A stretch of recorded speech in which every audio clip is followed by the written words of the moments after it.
Eu tô começando a ficar em dúvida se as coisas que eu assisto estão ficando ruins ou se eu só fiquei mais chata com o tempo, porque, gente, não é possível que eu vou mais uma vez vir aqui reclamar das coisas com vocês. A segunda temporada de Wandinha finalmente está entre nós. A primeira parte, né? Porque a Netflix ainda não aceitou que se é pra separar a temporada, que faça lançamento semanal, sabe? Ninguém aguenta mais essa parte 1 e parte 2, que na maioria das vezes não faz sentido nenhum, porque é só pra primeira parte ser meio ruim, a segunda ser melhor, e aí as pessoas esquecerem que a primeira parte foi ruim e falarem bem da temporada. Eu vejo a sua estratégia, tá bom, Netflix? Será que isso vai acontecer com Wandinha? Será que essa primeira parte foi ruim? Não sei, mas eu vou reclamar. Antes de começar o vídeo, deixe seu like, inscreve no canal, ativa o sininho pra ver nada que eu posto, comenta aqui embaixo o que você achou da segunda temporada de Wandinha, dessa primeira parte. Também me segue nas redes sociais, que é muito importante, @DudaFrance no TikTok e no Instagram. Lá tem conteúdos todos os dias e eu prometo que lá eu falo bem das coisas. Aqui no YouTube que eu separo pra falar mal mesmo. Essa temporada de Wandinha, ela começa dando um pouco de esperança pra gente, porque ela começa numa vibe diferente. A gente tem aquela primeira cena ali que foi divulgada 25 vezes, que eu não aguentava mais. Eu não quero ver pela 20ª vez a Wandinha fugindo do serial killer. Mas é isso, a gente tem de novo aquela cena ali que dá uma esperança, porque a gente vê que tem um tom diferente da primeira temporada, uma coisa mais sombria, que continua com a estética de Wandinha, mas que parece que vai pra um caminho diferente essa temporada. E daí, depois do primeiro episódio, a gente vê que na verdade não, que a gente só se enganou e que a série continua indo pro mesmo caminho de sempre. Eu gostei muito da primeira temporada, eu realmente gostei bastante da série. Na época eu vi antecipado a temporada antes de lançar, então eu não tinha nenhuma noção de que se tornaria a série assim mais assistida da Netflix, sabe, da história.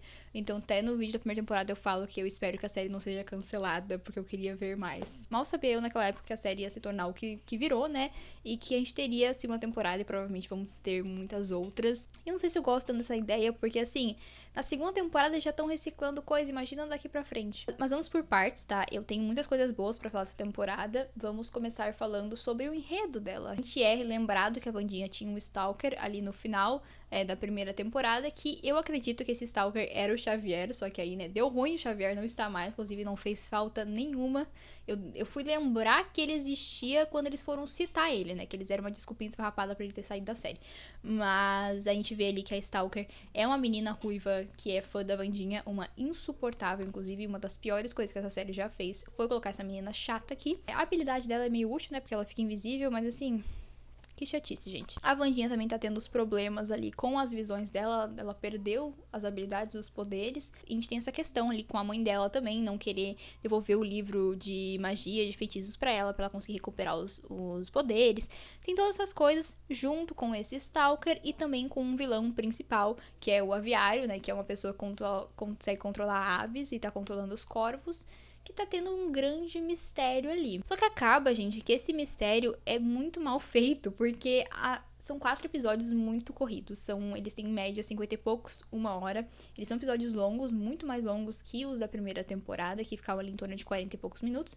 Então a gente espera que a gente vai ter mais história. A gente realmente tem mais história. Só que é tanta história que fica muito corrido e você não se importa com nada. Na primeira temporada, por exemplo, a gente tem um mistério. A gente tem que descobrir quem é o monstro, quem é o mestre, sabe? Tem aquela revelação que é uma revelação legal de descobrir no final quem realmente tá por trás de tudo.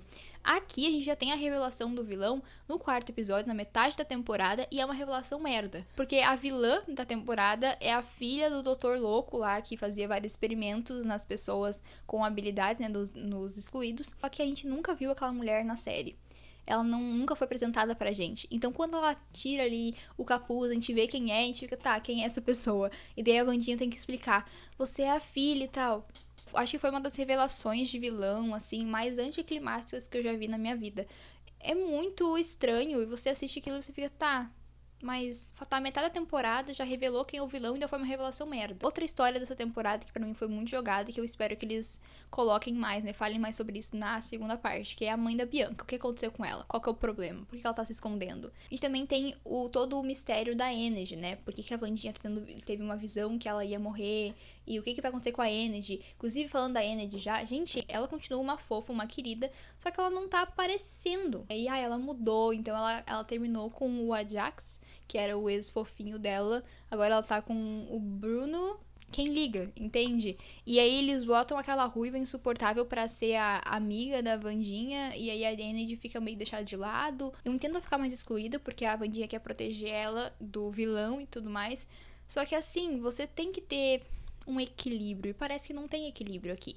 A Wandinha tá resolvendo e a Annie está de lado. Por um momento eu achei que a vilã da temporada ia ser professora de música, mais uma vez uma professora ruiva, mas não foi, né?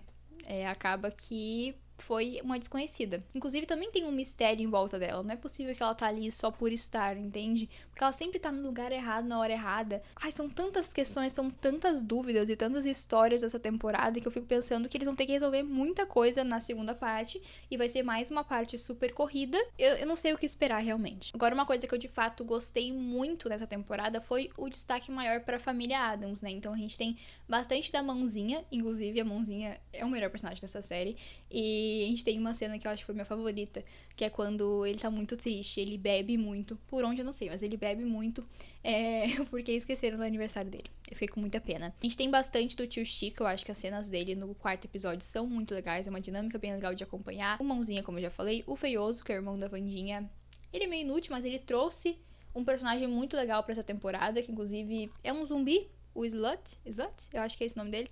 E assim, eu amei ele, tá? Eu achei ele um querido. Toda vez que ele levava um choque, eu ficava com muita pena dele. E eu acho que isso é um problema, porque de todos os personagens, os que eu mais estava me importando com a história eram um zumbi e uma mãozinha. E eu acho que essa não era a intenção da série, sabe? Eu tava muito mais animada pra ver o que ia acontecer com eles, que eu tava com medo de acontecer alguma coisa ruim com eles. Essa era a parte que mais tava me interessando nesses 4 primeiros episódios. Inclusive, no final eu fiquei bem animada, porque eu acho que o zumbi vai ter um pouquinho mais de destaque, porque a gente vê que ele conhece o doutor, né, que fazia os experimentos e tal. Então, me faz pensar que ele era um dos experimentos do doutor, e aí ele acabou escapando e tudo mais. Ele é um divo. Mãozinha e zumbi foram os divos da temporada. Eu gosto muito também de como a Mortícia teve mais destaque. A gente também tem a avó da Wandinha aparecendo aqui. Tem muitas questões familiares que eu gostei, mas que infelizmente são mais uma coisa na temporada que também não ganham destaque, porque a série fica tão dividida em dar foco para muitas coisas que eles acabam não focando em nada, e nada é realmente muito bom.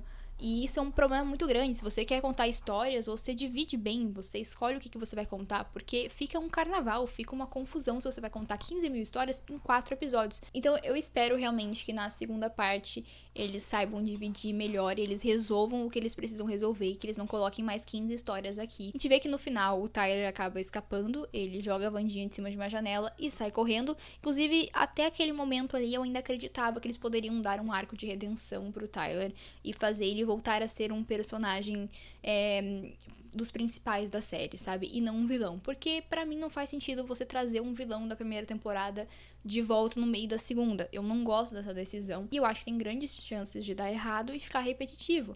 Então, eu queria uma redenção ali, o meu Lovers to Enemies to Lovers, talvez. Não sei, gente, porque na primeira temporada eu era 100% Team Tyler. E eu não sei porque que eu sempre tenho que estar do lado errado. Mas é isso que eu tinha pra comentar com vocês sobre a primeira parte de Wandinha. Eu realmente espero voltar aqui mês que vem pra falar sobre a segunda parte e voltar aqui pra falar bem, né? Não ter comentários tão negativos igual eu tive dessa vez. Porque eu gosto da série, eu acho que é uma série que tem muito potencial, mas que talvez eles tenham se perdido ali com questão de ator saindo do elenco, de sucesso muito grande da série, deles tentarem se encaixar em um público que talvez não fosse tanto o público-alvo que eles queriam atingir, não sei. São muitas dúvidas e muita confusão, e esse roteiro e essa montagem da série não tá me agradando nessa segunda temporada, mas ainda tenho expectativas e acho que a segunda parte pode dar bom. Mas é isso, comenta aqui embaixo o que vocês acharam desses 4 episódios, me segue nas redes sociais que é muito importante. É isso, um beijo e tchau!